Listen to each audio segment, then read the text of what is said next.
Hi, everyone, and welcome to today's Chef Shopper Chauffeur call. If you're a parent, it doesn't really matter to me how you identify. You may identify purely as a chef or a shopper or a chauffeur or all of the above. But I'm really happy that you joined me today because I want to continue to help to make you feel like you have less stress and like parenting is a little bit easier. So I'll begin by acknowledging that where I live, the land has been cared for thousands and thousands of years by knowledge keepers, by many different indigenous peoples. And I'm committed to learning more about those people from them. And I invite you to join me in that commitment. Today, I wanted to dig into a topic. It's about helping to keep your kids safe without scaring them. And I'm giving a talk on this in person at the end of the month. And so I thought I'd dive in with a few tips for any of you who are listening. And if you're interested in joining me to go further, that would be great. The first thing that I want you to remember is that when we think about keeping our kids safe, we want to build this level of trust so that our kids feel like if they have a problem, if they have a question, if they're concerned about something, they can come to us and they know that we can handle it. And often our words say that we can handle it, but our actions may not be doing the same thing. So our child may come and tell us something and be very upset about it. And we may react more to them being upset than to the words that they're saying. And it may upset us. And we may feel so overwhelmed from seeing them upset that we can't give this air of being able to handle it. So that's number one. The second thing is that they may come and ask a question that makes us super uncomfortable. And then we kind of weasel our way around it and we don't actually give them the answer. And that those actions are teaching our kids that please don't come to me with a question like that again because it made me feel too weird. So we need to bring ourselves, our best version of ourselves to our child when they come to us with something that feels tricky. And my personal belief is that bringing my authentic self is going to do that. So even if it sounds really scary or weird or overwhelming, and I've had all those things as a parent of two kids, 122, 126, is to say, wow, okay, that sounds overwhelming.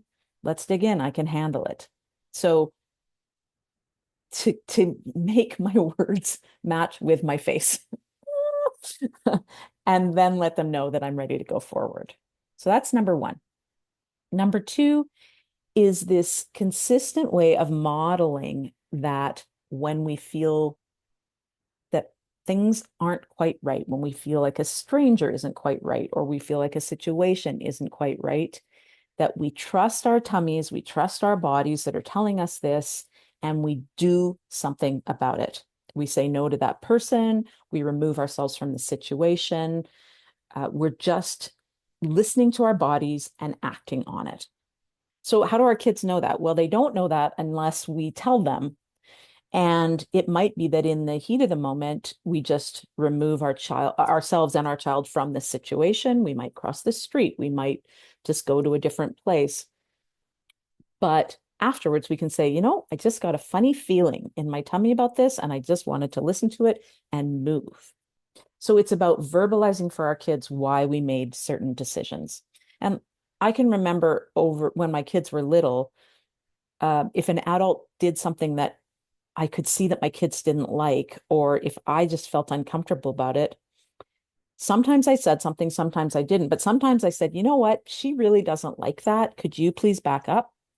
And that was not a pleasant thing for me to say. And the person I said it to didn't like it either.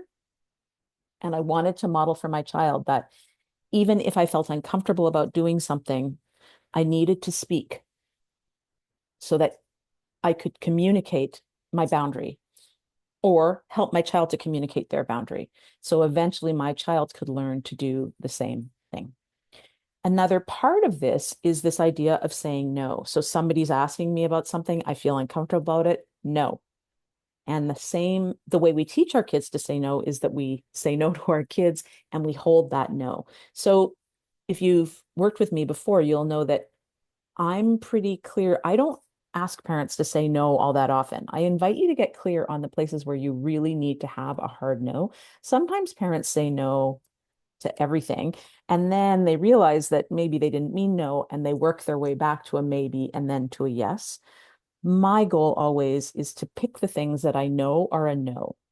If I am not sure, I say maybe, because that gives me some time to think about it. But if I am clear that it's a no, I can stick to that no, and people can't push me back from it. And our kids need to learn that as well. They need to learn that when they say no, they can't be pushed back from it. They need to hold that boundary. And that can be the case in so many instances.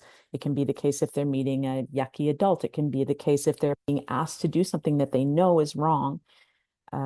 There are lots of places where our kids really need to learn to say no and to maintain that boundary. And we teach them how to do that when we show them how firm or soft our no's are. The third thing is, if we want to teach our kids to be safe and not scare them, we need to make safety skills something that we talk about in our day-to-day lives. So as we're walking to school or as we're crossing the road, when we teach our kids to cross the road, obviously we teach them to stop at the corner. We teach them to look both ways. We've kind of got that script built in, and we can do that with other things as well. So, hey, we're walking into a new situation. Let's use our bodies to just sense who might be a safe person here for us if we needed some help.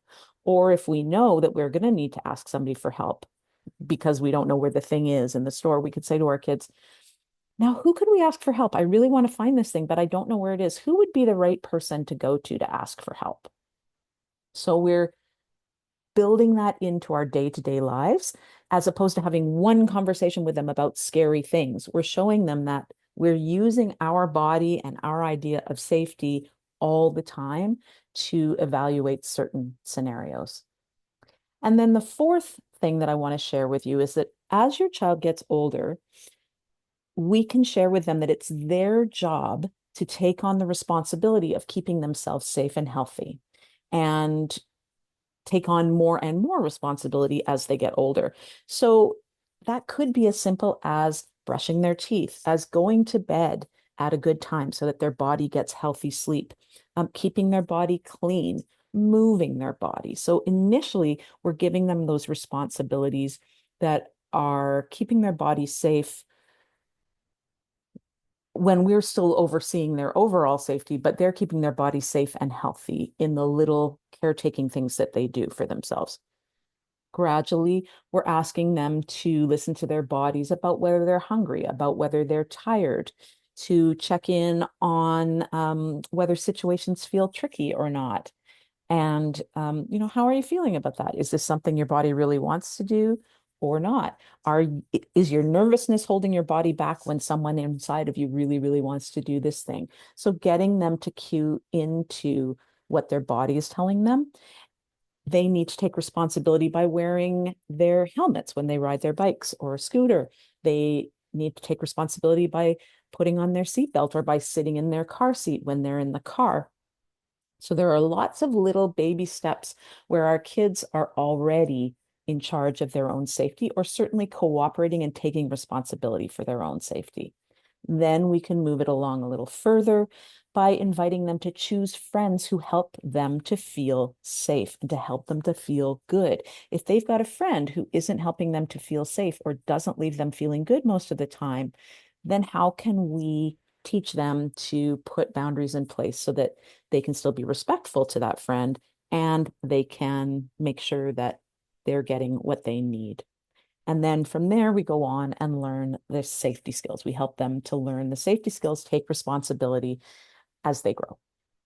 I'm going to be talking a lot more about what those safety skills are in my upcoming workshop on April 29th at Social Grounds Cafe. I'd love for you to join me there, and you'll find a link to register for that just below.